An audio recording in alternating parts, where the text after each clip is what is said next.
কবিতাৰ শিৰনা মমতাৰ চিঠি।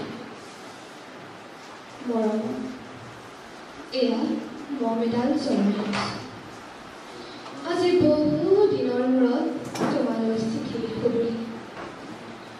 বাহিৰৰ উৰুঙা বতাহজাক আহি মনডাল কোবাইছে। চাওক খিৰিকীখন জপাই দিওঁ।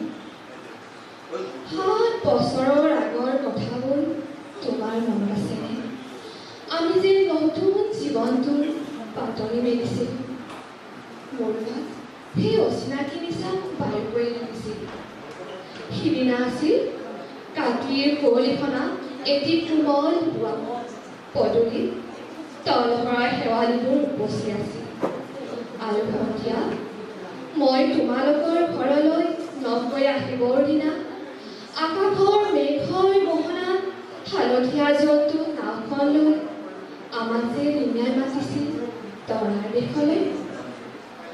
মই লোৱা কঁকালৰ ৰিহাখনলৈ তুমি বাৰু তেনেকৈ কিয় একেথৰে চাইছিলা? মোৰ কেনে লাগিছিল জানা?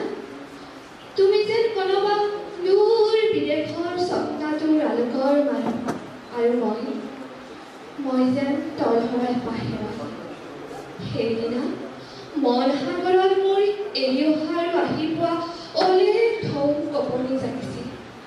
তোমাৰ জানো এইবোৰ কথা মনত নাই? আমাৰ দেউতাই যে চিঠি লিখিছিলে, আই তই নতুন ঘৰত হাঁহি মাতি থাকিবি। এইবোৰ 7 বছৰৰ আগৰ কথা। মোৰ যে সকলোবোৰ পুৰাণৰ সাধু যেন লাগে। জেঠমহীয়া দেউতাৰ বছৰেকীয়া হৈ গ'ল। তোমাৰ বাবুল এতিয়া বৰটো হৈছে। তাৰ ওপৰৰ পাৰি এঠানিমান দালি মুঠি যেন দাঁত ওপনি কৰিছে। সি মোক একেবাৰে এৰিকে নিদিয়ে। কেতিয়াবা মোৰ যে ইমান খং উঠে। তুমি নাই নহয় সেই কাৰণে।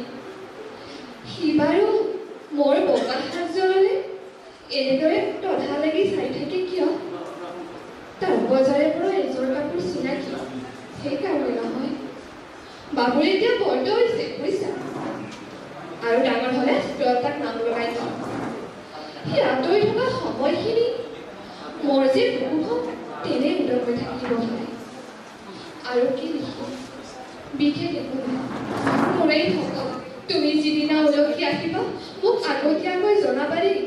মই ভোগ ধুই দি ভটিয়াই গৈ বুঢ়া লুকুতৰ বুকুৰ পৰা তোমাক ৰিঙাই মাতিম। তুমি যিদিনা উলকি আহিবা মোক আগতীয়াকৈ জনাবলৈ নাপাহৰিবা দেই। মৰম ৰবা ইতি তোমাৰ এইবাৰ বুজিছা, মাঘৰ মেজিৰ জুইকুৰা বৰ ৰঙাকৈ জ্বলিছিল। আমাৰ আইতাৰ কলি ছাগলীজনী 2টা পোৱালি জগিছে, এটা ফুট বগা আৰু আনটো বগা। ধন্যবাদ।